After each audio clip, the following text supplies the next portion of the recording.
Bueno, vamos a la última presentación, que son los modelos integrados de recomendación de fertilización en la región pampeana y que está a cargo de Martín Díaz Orita. Martín es ingeniero agrónomo de la Universidad Nacional de La Pampa, es máster en Ciencias de la Universidad Nacional del Sur y está doctorado en Ciencias del Suelo en la Universidad de Kentucky. Fue investigador en manejo y conservación de suelos en el INTA y en el CONICET y actualmente lidera el equipo de desarrollo de tecnologías para soluciones aplicadas sobre semillas en Monsanto en América del Sur. Integra el Comité Técnico de Fertilizar y es docente invitado en diversas universidades nacionales y del exterior. Entre los temas de su especialización se destacan el diseño de estrategias de manejo eficiente de nutrientes y el desarrollo de sistemas agropecuarios sustentables de producción. Martín recibió varias distinciones profesionales a lo largo de su carrera a cargo del diario Clarín, de la Fundación Bunge y Bord, de la Asociación Argentina de Ciencias del Suelo y de la Organización Internacional de Labranzas. Bueno, Martín. Recuerden las preguntas, ¿eh? Las preguntas para Federico. Muy buenas tardes. Gracias, IBNI, gracias Fertilizar por este espacio.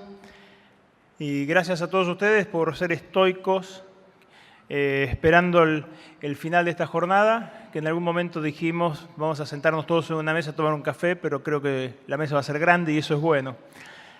También tengo que agradecer especialmente al doctor Fernando García por la invitación a hablar de modelos integrados de recomendación de fertilización en la región pampeana.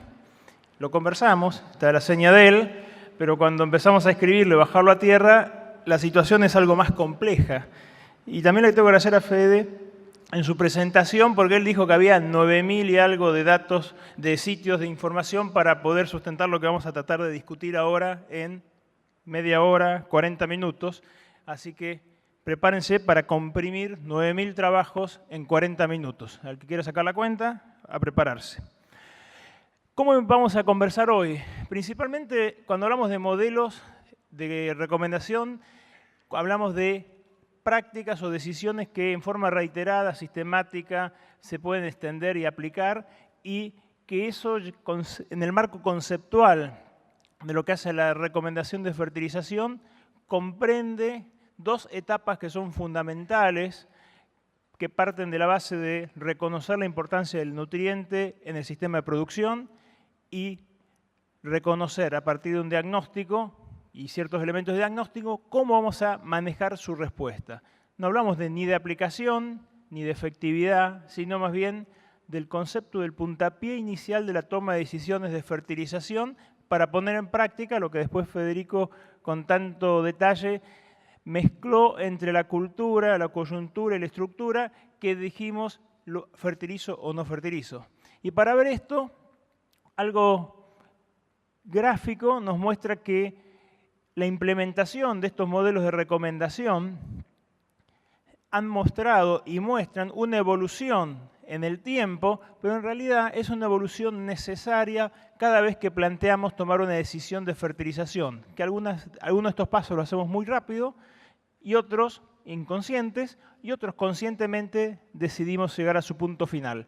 En esa evolución vamos a reconocer que los primeros pasos se pasan por identificar a nivel exploratorio información, reconocer el nutriente como un factor de afectar la producción, y acá estamos hablando de fertilización y respuesta. Empezar a imaginar diagnósticos simples, generales, es decir, cómo puedo empezar a diferenciar dónde me conviene o no hacer esa aplicación. Y después vamos a ir siguiendo en la complejidad hasta llegar a la actualidad, donde vemos modelos mucho más complejos que escapan casi a lo funcional y van a lo empírico, apoyado por esos 10.000 casos analizados o más. Lo que es importante es que todo esto, que lo queremos simplificar en cuántos kilos de urea vamos a recomendar, que creo que muchos sacaban el recetario, ahora vienen las recomendaciones, se manejan dentro de un contexto de complejidad. esa complejidad dada por los pilares de sustentabilidad que presentaba Federico tienen decisiones técnicas, ambientales, empresariales y sociales, y que bien discutido estuvo en qué medida cada uno pesa en el momento de tomar la decisión e interactúa también sobre nuestro modelo de recomendación y diagnóstico. Y para hacerlo un poco más complejo todavía, el contexto es diverso. Hagan la prueba, conversen con el que está al lado y digan qué va a sembrar, cómo lo va a sembrar, y no se van a poner de acuerdo. Por lo tanto, en esta sala, 800 personas, 800 sistemas de producción diversos, y queremos resumirlo en un modelo de recomendación, y a la vez dinámicos. Vuelvan a preguntarse cuando salen y van a decir, lo que te dije lo voy a cambiar. Y eso ocurre. Y en ese contexto es cómo tomamos decisiones de modelos de recomendación. El primer paso, y que después Adrián nos va a empezar a cobrar por usar esta información y reiterar tantas veces el valor de los estudios de largo plazo, nos dicen que donde vemos los grandes problemas de fertilización es cuando no lo usamos. O sea, la mayor variabilidad en la producción de nuestras planificaciones no están cuando tomamos la decisión de corregir la limitación, sino más bien en la condición de hacer algo insuficiente. O sea, la variabilidad entre lotes en estos 5 casos de largo plazo, de estudios de largo plazo, nos dice, hay en todos respuestas, esas respuestas son variables, podemos hablar de respuestas de entre el 30 y el 120%, y tenemos mucha información para entender por qué uno y por qué el otro, pero también sabemos que cada sitio muestra su mayor variabilidad en la medida que empezamos a restringir la nutrición. La nutrición balanceada es una de las herramientas, una de las formas por las cuales vamos a estar enfocándonos, sin duda, a dejar a la nutrición como un factor más de aleatoriedad o de riesgo, y es tan importante manejar el modelo de recomendación para entender el punto final al cual estamos apuntando. Otra forma de ver esto son resultados de una recopilación, ya no de un estudio, sino de varios cientos de trabajos publicados en los últimos 15 años, realizados en región pampeana, sobre 3 cultivos, trigo, maíz y soja, que el año pasado analizamos con mucho detalle con el criterio de manejo de la fertilización, entendiendo la decisión del productor como aquella decisión de corto plazo, la decisión aplicando dosis promedio, que hoy a la mañana vimos en qué rangos estaban, que están algo por debajo y en algunos muy por debajo de los niveles que hacen a esa suficiencia en la limitación, comparado con un modelo mejorado, donde mejorado es, acuérdense que el azufre también existe, acuérdense que si falta fósforo hay que usarlo en dosis adecuadas, acuérdense que si el cultivo es de alto potencial y demanda nitrógeno hay que corregirlo, o en el caso de soja hay que hacer una inoculación eficiente. ¿Y qué es lo que vimos? Que la información que se generó hace 15 años atrás daba brechas en esas decisiones, pero esa brecha es significativamente menor a la que estamos observando en los sistemas actuales. Y ahí le sumaría un comentario a la perspectiva que Fede mostró de la información, la decisión cultural.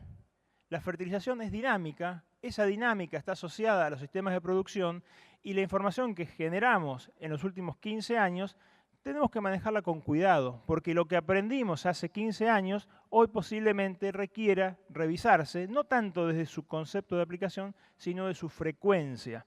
Hace 15 años atrás, en algunas regiones nos costaba encontrar situaciones de alta respuesta a la fertilización. Hoy, en las mismas regiones, nos cuesta encontrar situaciones de baja respuesta. Entonces, estemos atentos a los cambios, y esos cambios impactan directamente en el primer paso de cualquier modelo de recomendación, reconocer el problema. Reconocer el problema,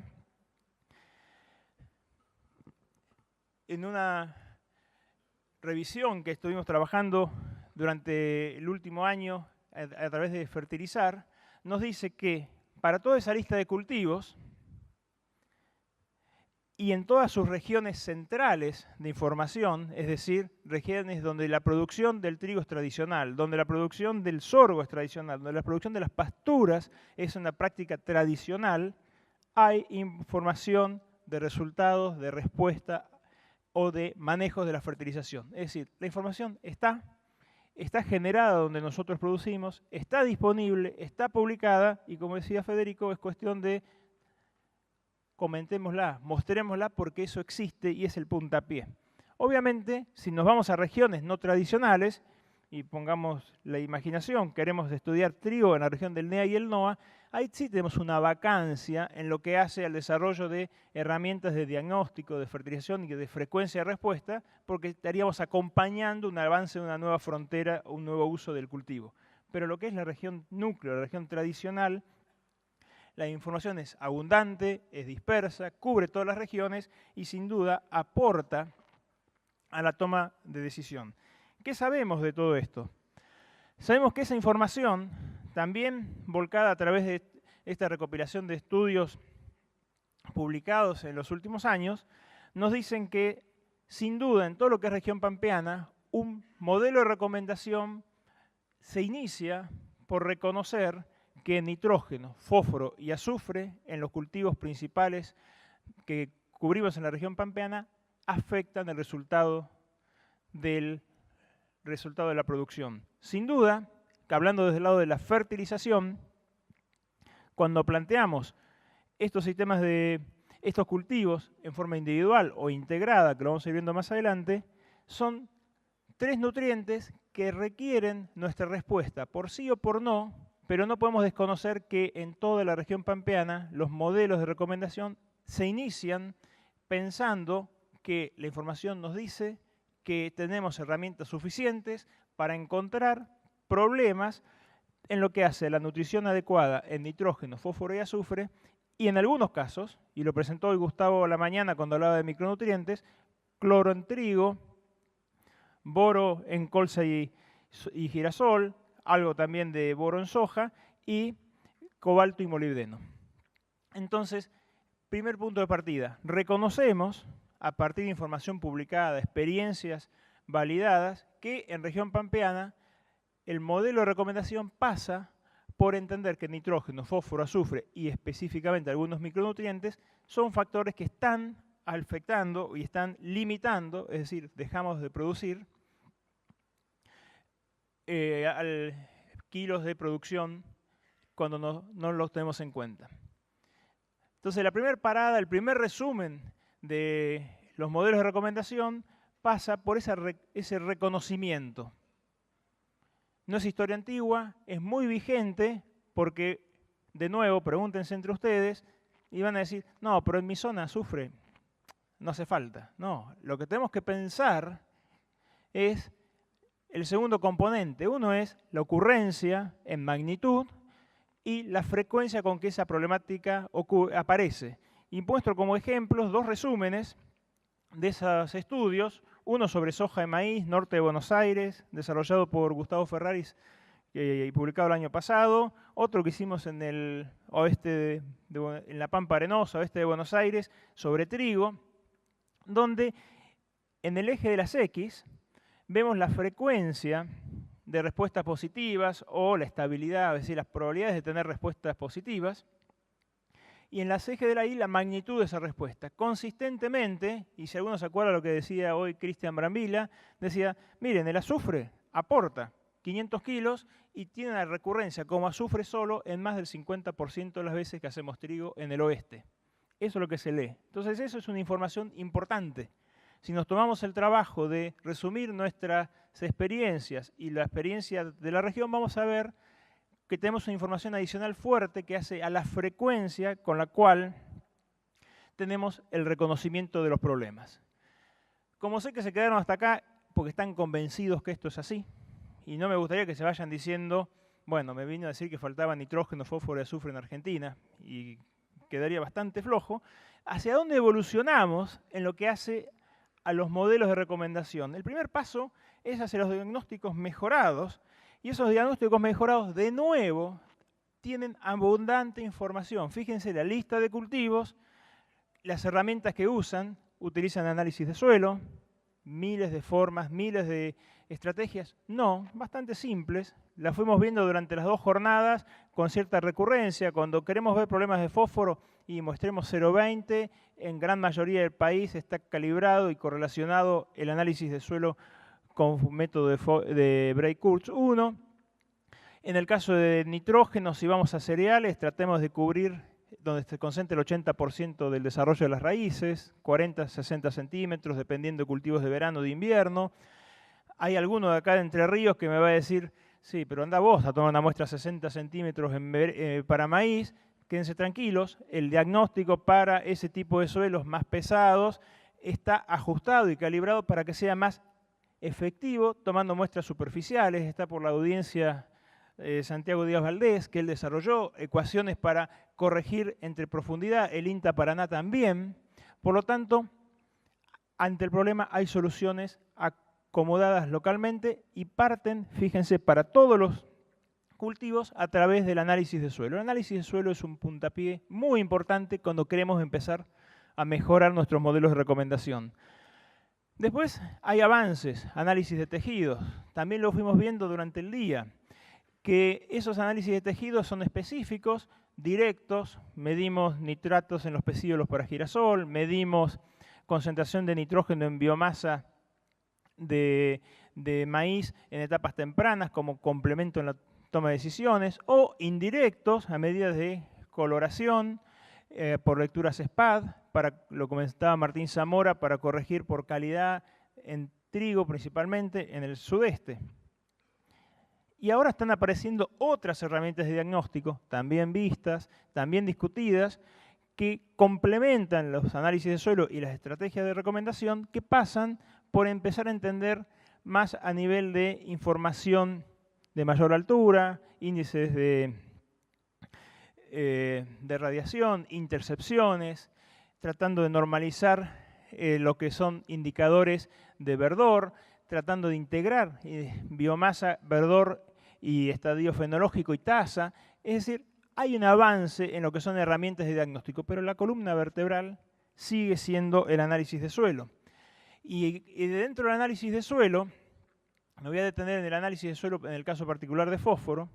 Conocer el suelo es el puntapié para caracterizar la oferta de nutrientes.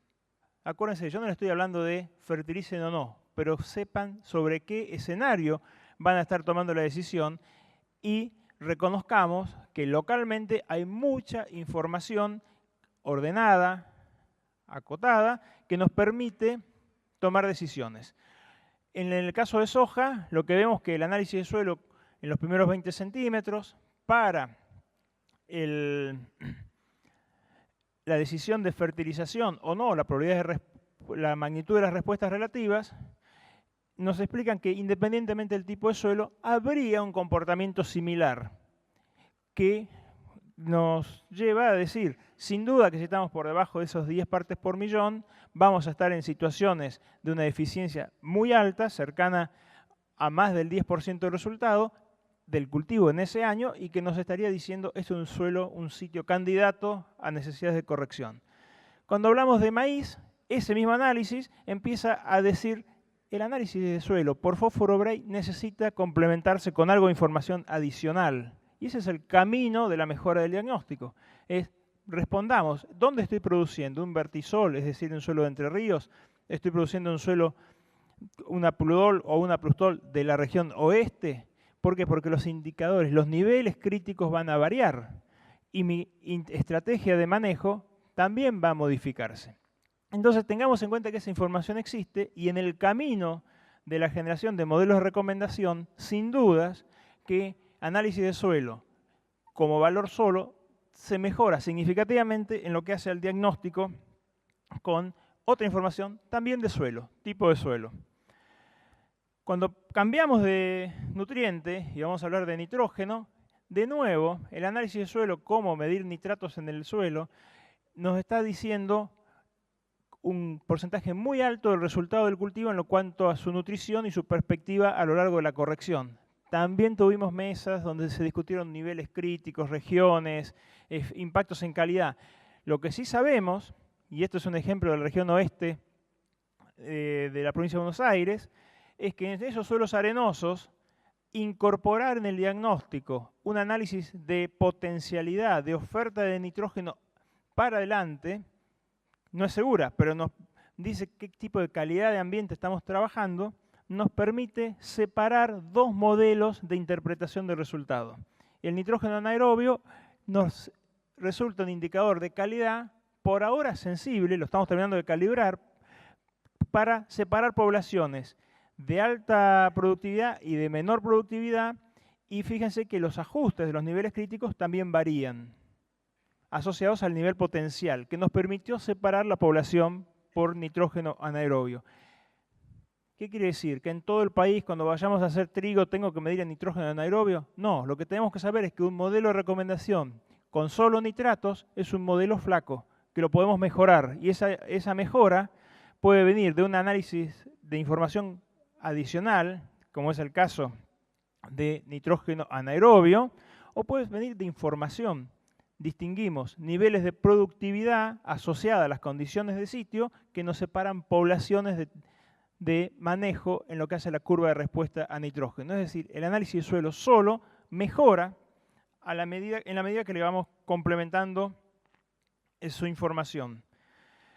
Acá está el triguero, Matías, vos decías que sigue vivo, sí, se usa muchísimo, porque el triguero, ese modelo de visualización, nos dice que podemos complementar nuestra decisión o análisis del modelo de recomendación no solo por el nitrógeno que hay en el suelo, no solo por la genética o la expectativa productiva que nos da el tipo de suelo, que son dos indicadores que incorporamos en este modelo de visualizar cuál sería el comportamiento de la curva, sino cuando le incorporamos la condición hídrica del sitio. Y ya empezamos a complicarnos. Los modelos de recomendación incorporan información simple, pero esa complejidad nos va ayudando a avanzar en esa barrera cultural de falta de información, porque más información quiere decir, más indicadores quiere decir más información, más sólido, y a la vez nos va fortaleciendo a la hora de trabajar en esa situación de coyuntura, porque me permite empezar a discriminar situaciones de mayor o menor provecho de la práctica. Lo que no vamos a discutir es que el nitrógeno en cultivos de trigo es indispensable. Más del 80% de los lotes de producción de trigo requieren dosis de nitrógeno, y el 100% de los que han decidido fertilizar el año pasado lo hicieron por dosis por debajo de la óptima de rendimiento. Entonces hay espacio con solo sentarnos a incorporar la información adicional. Entre la otra información adicional que ya está disponible y que se usa, es animarnos a incluir un componente que es nivel productivo del sitio, es decir, qué capacidad de producción tiene mi lote, sin mezclar eso con mi esperanza de que si es muy fértil va a rendir mucho y voy a tener que fertilizar con mucho, y si es un nivel de fertilidad baja, de baja productividad, voy a estar que tomar decisiones ya sesgadas a bajas demandas. Este trabajo, esas columnas verdes y azules, lo hizo el ingeniero López de Sabando, ahora está en el INTA en la agencia en Tandil, pero en su época está en San Antonio de Areco, y él tomó un trabajo interesante de analizar por curvas de respuesta cuáles eran los niveles de rendimiento máximo alcanzable en situaciones de lote, de variabilidad espacial de los lotes, que consistentemente el trigo rendía poco, consistentemente rendía mucho, y lo que sobraba quedaba al medio. Uno imaginaba que alta productividad, alta demanda, alta necesidad de fertilización, y que en situaciones de baja productividad íbamos a tener el comportamiento inverso. La conclusión fue totalmente la opuesta. ¿Por qué? Porque para gran parte de la región triguera argentina, la situación hídrica no es el factor principal, dejemos al lado el sudoeste, no es el factor principal que está limitando la expresión de los rendimientos, sino que es el nitrógeno. Entonces, cuando vemos mapas de productividad de trigo, lo que estamos viendo son sitios de oferta de nitrógeno extraordinaria, media o insuficiente. Por eso, fíjense que los rendimientos máximos de aquellas situaciones que tenían baja productividad histórica alcanzaban niveles de producción semejantes que aquellos que tenían históricamente alta producción. Y esto lo podemos recordar con lo que mostramos de Adrián Correndo en el sur de Santa Fe y los CREA, donde nos decía, la gran variabilidad no está en los máximos, sino que está en los pisos. Y esa situación de baja oferta de nitrógeno coincide o nos conduce, por cualquier análisis simple de respuestas a la fertilización, a la máxima eficiencia del uso del nitrógeno. Entonces, donde pensábamos que porque rinde poco, pongo poco, estoy dejando de aprovechar una altísima eficiencia de uso del nutriente por un preconcepto de acá no va a rendir más, y cuando en realidad teníamos una situación que caracterizada y siguiendo ese análisis que venimos hasta ahora, de ir incorporando de a uno la información y no empezar por las conclusiones, hacen que los modelos de recomendación nos digan el valor del nivel productivo objetivo influye directamente en mi estrategia de modelo de recomendación. Algo semejante lo estamos viendo, o se ha visto, estos son trabajos de Miriam Barraco y los estudios liderados por Emilio Satorre en la zona centro de la provincia de Buenos Aires, es que el análisis de suelo es muy buen elemento de diagnóstico en los modelos de recomendación del manejo de nitrógeno para gran parte de las áreas de producción de maíz.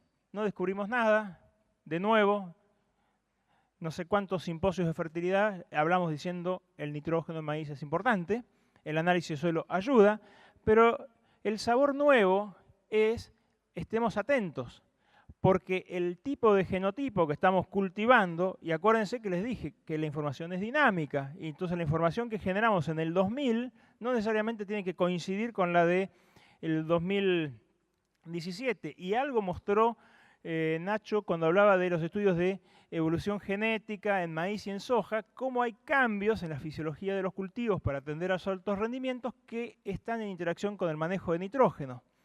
Entonces, parte de la complementariedad de los modelos de diagnóstico que hacen de las recomendaciones de nitrógeno hoy están induciéndonos a replantearnos y pensar con qué genotipo estoy produciendo. Hay materiales que no solo tienen altísima respuesta productiva, sino que tienen una eficiencia de uso del nitrógeno mayor que aquellos materiales que a veces coinciden con baja productividad, pero que son más ineficientes. Y en esa ineficiencia nos obligan o nos hacen pensar que lo que estuvimos haciendo fue un mal diagnóstico. En realidad la falla del diagnóstico fue en considerar los genotipos como un todo igual, cuando en realidad tenemos elementos que nos están mostrando que hay materiales muy modernos, de altísima eficiencia, y que por lo tanto no es solo alta producción, sino mejor comportamiento en lo que hace el manejo del nitrógeno.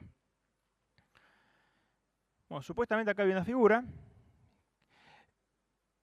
Ahí vino. Bueno. Quizás ustedes la están viendo, yo no la veo bien, pero estamos justo por suerte en el resumen 2. El resumen 2, gracias Fernando, nos dice que los modelos mejorados de recomendación son aquellos que integran información. Ahí puse dos ejemplos, es un poco para aumentar mi ego, porque son dos formas que yo tengo en mi cabeza de ver cómo manejar la fertilización de trigo y de girasol, pero el momento, si ustedes pueden llegar a leerlo, préstenle mucha atención porque al que gane el sorteo le van a preguntar que complete uno de estos cuadritos. Pero la información no es análisis de suelo únicamente. El puntapié de la decisión pasa por análisis de suelo y sea uno u otro cultivo, la final decisión pasa de interactuar preguntas que incluyen cómo lo voy a hacer, dónde lo voy a hacer, de qué cultivo vengo y en particular cuál es mi estrategia general del manejo de la nutrición. Por eso, en lo que hace a esta etapa, lo que estamos viendo es que los diagnósticos mejorados integran análisis de suelo e información de cultivo. Déjenme un minuto que acá tengo un problema un gran problema.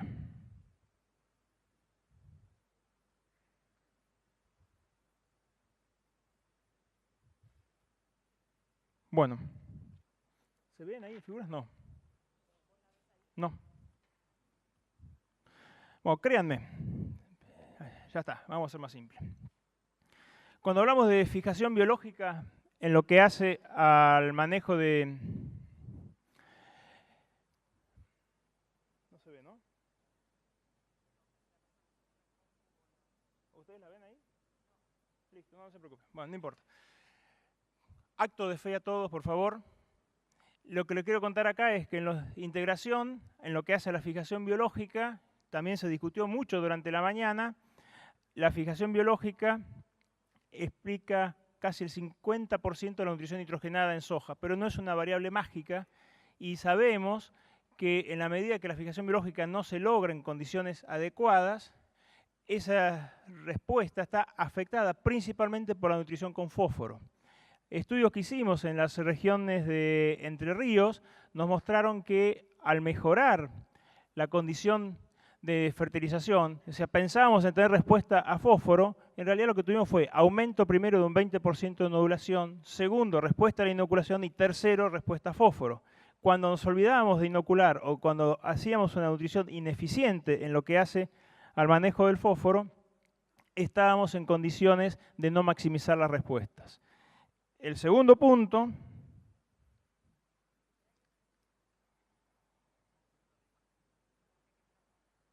¿ahí aparecieron? Estaban las imágenes, ¿eh? Buenísimo, muchas gracias. Ahora estoy en la que sigue.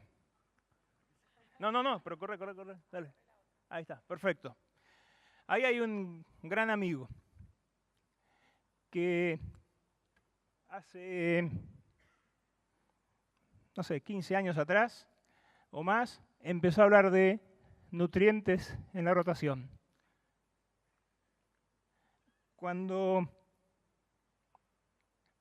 Disculpe un minuto. Cuando hablamos de nutrición, la visión de largo plazo vale mucho. Y acá lo que muestra Hugo es algo muy importante. Un nutriente que hace 17 años atrás era curioso, que era el azufre, bien manejado en el cultivo de trigo. Y bien manejado quería decir, pensemos que capaz que en trigo mejora algo la producción. Se reflejaba, dependiendo de la dosis que habíamos utilizado, en el cultivo inmediato siguiente, en soja, en el cultivo inmediato siguiente, que era el maíz. Es decir, el manejo de los nutrientes por sí solos, dentro del manejo en la rotación, tiene un valor en el modelo de recomendación de muchísimo impacto. ¿Por qué? Porque lo que hicimos el año pasado repercute no solo en el análisis de suelo en el diagnóstico, sino en su residualidad a través del ciclado de nutrientes tradicionalmente poco móviles, como es el caso del fósforo, pero también a través de nutrientes con mucha movilidad, como es el azufre, pero que tiene un ciclado particular a través de la materia orgánica. Entonces,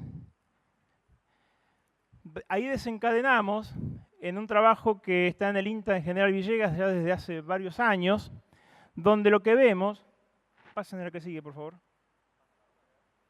Yo acá la pasé, pero no lo sigo sin verla. Ahí estamos. Buenísimo, gracias. En este trabajo hecho, liderado por Miriam Barraco y su equipo en el INTA Villegas, consistentemente durante los últimos años se analiza en qué medida las decisiones de suficiencia, ¿es la que corresponde? Sí, gracias. En qué medida las decisiones de suficiencia, es decir, pensar en nutrir exclusivamente el cultivo, impactan comparado con decisiones de largo plazo de mantenimiento. Y acá voy a pelearme un buen rato con todos los que hablan de mantenimiento y reposición. ¿Saben que la brecha entre un buen manejo de suficiencia, que es lo que hace la mayoría que cree que hace, y de reposición son de muy poquitos kilos? Es movernos. Y yo lo voy a desafiar. No hablemos más de reposición, hablemos de manejo agronómico adecuado. Un manejo agronómico adecuado de fósforo es colocar la cantidad de fósforo que por suerte el cultivo anterior nos está diciendo en qué nivel de extracción estamos y que coincide con las curvas de respuesta con los niveles objetivo en los cuales vamos a maximizar la respuesta agronómica. Entonces, lo que nos está mostrando Miriam, bueno, muchas gracias. Lo que nos está mostrando Miriam, igual estate atento por las dudas. Lo que nos está mostrando Miriam con estos resultados es que las decisiones consistentes a lo largo del tiempo de tomar decisiones en manejo de fósforo que tienen en cuenta el consumo del cultivo anterior, pero en realidad es que tienen en cuenta maximizar la producción, maximizan la producción. Y esa brecha, variable de acuerdo a los cultivos, si lo acumulamos a lo largo del tiempo y si lo tenemos en cuenta en una perspectiva, y acá dejemos las coyunturas de costado, Fede, nos está diciendo que haber tomado esa decisión consistentemente aumentó el porcentaje de veces que teníamos respuesta, la última de las columnas, y se tradujo en una brecha de aproximadamente un 15%. Y acá hay una frase de Grant Thomas que es muy valiosa. Dice, cuando la oferta del fósforo es muy alta y la respuesta de los cultivos es pequeña, ahí es el único momento en que tiene sentido pedirle al suelo, dame algo. Pero si estamos en condiciones en que hay limitación de fósforo, no se lo pidan al suelo, porque el suelo va a tratar de cuidárselo para él. Entonces, la ineficiencia de trabajar en niveles bajos de fertilización y que impacta directamente en el modelo de recomendación es de mucho, hay que tenerle mucha atención. Esto es lo que yo le había mostrado antes, que habla de los diagnósticos mejorados, donde integra toda esta información, por eso me había perdido, porque digo, ¿cómo no llegué a hablar de esto? Que donde la estrategia productiva, nutro el cultivo, suficiencia o nutro el sistema, si bien parecen ser antagónicos, van muy de la mano y son decisiones empresariales y de no tan largo plazo, es decir, de acá para mis bisnietos, sino de acá para mí y el año que viene. Ah, no, me equivoqué. Estoy moviendo distinto. Bueno, ahora se me va a poner difícil. Yo acá tengo la pantalla en blanco. Entonces, bien, ¿hacia dónde estamos yendo? Paso número 3. El número 3 era ser más precisos. Ya les convencí, espero haberlos convencido o confundido que hay nutrientes que hacen falta, haberlos convencido o confundido que los modelos de recomendación parten de un diagnóstico de análisis de suelo, pero sin duda necesitan mejorarse por herramientas independientes que son parte de análisis de suelo, pero en gran medida información asociada a qué quiero hacer y cómo lo quiero hacer como empresa en una perspectiva un poco mayor e integrado con los cultivos.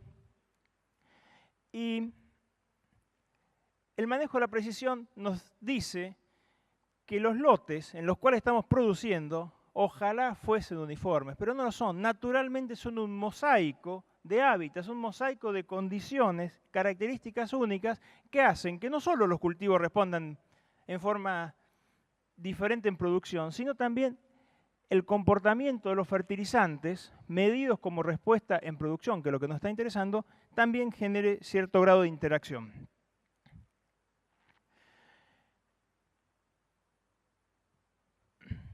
Bien, volvió a la figura. Y cuando empezamos a ver ese mosaico, este es un trabajo hecho por Gonzalo Pérez, un investigador del INTA y extensionista en la zona de Bolívar, donde empezando a movernos en la dirección de manejo sitio específico de fósforo, es decir, cómo mejoramos la precisión de la toma de decisiones en lo que hace el manejo de fósforo, se hicieron estudios en grilla de producción, fertilidad, medidas con diagnóstico y análisis de suelo y a la vez con otros indicadores independientes. Y lo que vimos ahí rápidamente, fíjense que al medio está el rendimiento, más verde mejor rendimiento, más rojo más bajo, que las pelotitas esas se parecen mucho más al paisaje, a la altitud, a lo que ustedes tienen en su izquierda, que al nivel de fósforo extractable. Entonces todo lo que veníamos charlando antes del diagnóstico, el análisis de suelo y demás, cuidado que necesita tener un contexto de ubicación espacial. Y para hacerlo más complicado, la correlación espacial de la distribución de fósforo en suelos pampeanos, al menos con grillas de hasta 25 metros, y ahí están los amigos de los laboratorios que se van a poner muy contentos con esto, van a tener que ser un poquito más apretadas las grillas si queremos tener decisiones que se autocorrelacionen espacialmente. ¿Por qué? Porque no hay correlación espacial en esas distancias, y menos si nos vamos ampliando en distancias. Por lo tanto, el manejo sitio específico en lo que hace el fósforo extractable, y si lo vamos mezclando con lo que charlábamos antes, que las dosis de extracción del cultivo anterior no son tan lejos de las que yo estaría recomendando para el cultivo que sigue, me está diciendo, préstenle atención a la cosecha de precisión para entender en dónde estamos teniendo extracciones extraordinarias del nutriente, porque es donde vamos a tener que trabajar más. Si el diagnóstico del análisis de suelo de ese ambiente en promedio, hasta ahora, dentro de un ratito voy a decir que no es en promedio, pero supongamos lo que sí, me está sugiriendo que tengo una limitación. Trabajo liderado por Martín Navarro, Hugo González, Santiago Díaz Valdés, sobre nada más que 6.230 muestras que se tomaron en 28 lotes. Eso es lo interesante, con una intensidad de muestreo muy grande. Nos está mostrando, está colgado el póster, así que no vamos a ir en detalle, nos está diciendo que cuidado, que la distribución del nivel de fósforo dentro de los lotes no es normal. O sea, lo que nosotros estamos midiendo, que es el promedio de una muestra, en realidad no se reparte en forma promedio en nuestra interpretación del resultado. Y que si podemos avanzar en generar este tipo de modelos de interpretación, tendríamos que preguntarnos qué porcentaje de nuestro lote estamos dispuestos a dejar de corregir cuando el nivel que estamos midiendo es un nivel inferior al crítico, para elegir cuál es nuestra mejor forma de interpretar ese resultado. ¿Me siguieron hasta acá? Eso es lo que está en las líneas ajustadas a la derecha, donde, de acuerdo al valor promedio, entrando por la línea azul, un lote que tiene 15 partes por millón de fósforo, si tomo el resultado promedio, está bien. Considero que hay 15, pero sepamos que el 15 me está corrigiendo nada más que el 40% del área. Hay un 60% del área que yo automáticamente consideré que estaba bien provisto. Pero si utilizamos un nivel de, yo quiero cubrir el 75% de mi lote, esas 15 partes por millón que estoy mirando en realidad son 10, que es lo que dice la línea roja. ¿Lo ven? Entonces estemos atentos, la distribución de fósforo en nuestros suelos, complejo de trabajar con arreglos espaciales, cuando hablamos de diagnósticos de recomendación, tienen que mirarse con un nivel de exigencia mayor porque están sesgadas las distribuciones hacia la derecha, es decir, muy poquitas muestras muy altas nos hacen creer que no estamos tan desprovistos y estamos dejando en el camino la oportunidad de mejorar solo por decisiones promedio con un indicador de diagnóstico no adecuado a la distribución de los suelos. Y lo vamos a seguir complicando. ¿Hacia dónde estamos viendo los manejos de precisión en lo que hace al caso de maíz? En el caso de maíz, dijimos que la productividad como demanda de nitrógeno pesa mucho. El tipo de híbrido a la vez interactúa con el tipo de suelo y región y con la densidad de siembra que maximiza ese nivel de producción. Es decir, nosotros mismos, cuando elegimos un genotipo de maíz, decimos, va en tal lote, con tal densidad y en tal posición, y con eso puedo imaginarme un nivel de productividad. Y sabemos que de esa interacción, hoy, en la línea de arriba hay un híbrido, en la línea de abajo hay otro, en esa interacción, los puntitos rojos nos dicen la recomendación de nitrógeno óptimo para maximizar producción después que decidimos combinar densidad, tipo de lote y el híbrido. El mismo híbrido, pongamos por ejemplo algo al medio, para un ambiente de 10 toneladas, alcanza su máximo cuando la oferta de nitrógeno total en el sistema es próxima a los 200 kilos. Cambiamos de híbrido para ese mismo ambiente, esa misma maximización se logra con 160 kilos. Entonces, hoy la genética nos está poniendo un desafío más en el modelo de recomendación. No es solo cuántos kilos de nitrógeno voy a hacer porque es maíz, sino dónde, con qué tecnología y con qué expectativa de producción, que lo mezclamos con los escenarios climáticos. ¿Por qué? Porque esta información va a variar si yo creo que voy a estar en un año seco o en un año húmedo. Los compliqué un montón. El que tenía el recetario ya vi que lo está guardando, pero sepan que el manejo de la información hacia los modelos precisos de recomendación hoy evoluciona sobre una plataforma muy sólida que son los mapas de producción, los mapas de rendimiento. ¿Por qué? Porque a partir de ese elemento que vamos a poder definir consumos históricos o predicciones de producción, vamos a definir dos grandes poblaciones en lo que hace la recomendación, complementada con el análisis de suelo, que es la columna vertebral de la decisión, donde la fertilización con fósforo, llamémoslo balance, consumo, reposición, óptimo agronómico. Es decir, no dejemos de corregir en la cantidad necesaria para maximizar el rendimiento de cualquiera de nuestros cultivos en lo que hace a fósforo, usando como guía la historia de extracción, la historia complementando el análisis de suelo. Y en el caso de los maíces, en el caso del trigo, los cereales, la fertilización nitrogenada, pensándolo hacia futuro, en la demanda, en la extracción, en lo que requiere el cultivo, de nuevo complementado con su variabilidad espacial. Es hacia donde estamos evolucionando. Cada uno va a evolucionar en esa trayectoria con distinta información a distintas velocidades, pero los modelos de recomendación requieren de seguir todos estos pasos.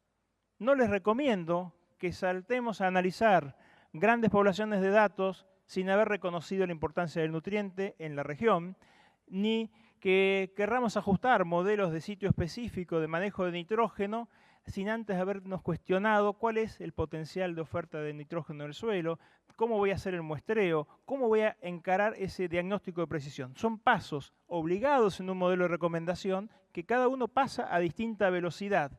Lo bueno es que tenemos información muy abundante y diversa para responder estas preguntas.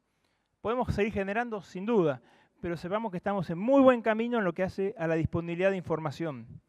Que la efectividad no resulta de una única e iluminada recomendación. Me encantaría que salgan diciendo Martín Díaz ahorita no dijo absolutamente nada y nada nuevo y no me sirvió. ¿Por qué? Porque en realidad no hay un modelo de recomendación. Lo que hay es un minuto para terminar de hablar y pensar que primero tengo que definir mi estrategia de empresa, de productiva, para después trabajar sobre el modelo de recomendación. El modelo de recomendación acompaña. Hay que combinar, hay que integrar información histórica de proyección. ¿Por qué? Porque las decisiones se toman dentro de un sistema. Consciente o inconscientemente lo hacemos en forma permanente. Hoy los modelos de recomendación requieren que la incorporación de esa información sea sistemática. Sistemática quiere decir ordenada. Y acá viene el desafío. Estamos avanzando a una velocidad mucho mayor de la que nos estamos imaginando hacia la época de los datos, la época de la información. Entonces, todos los esfuerzos que hagamos de registrar cosas que para nosotros pueden llegar a ser rutinarias, mapas de rendimientos, que se puedan bajar, que se puedan grabar, que no se pierdan. Todo lo que podamos empezar a generar de caracterizaciones más complejas, no para generar complejidad sobre lo que tomamos decisión, sino para alimentar las decisiones futuras, nos va a ayudar. Porque el desafío de hoy es estar preparados estructuralmente, es decir, con las plataformas de captura de información, desde cosas simples a cosas complejas, porque la optimización de los procesos pasa en gran medida por ese cúmulo de información analizado con nuevas herramientas que a mí ya me superan, pero que sé que existen y que son las que día a día nos bombardean para tomar decisiones en cosas que hasta ni imaginábamos que nos interesaba tener en nuestras manos. Con eso les agradezco y les pido 1000 disculpas por las idas y vueltas al medio y estamos dispuestos para preguntas, excepto de los slides que no se vieron.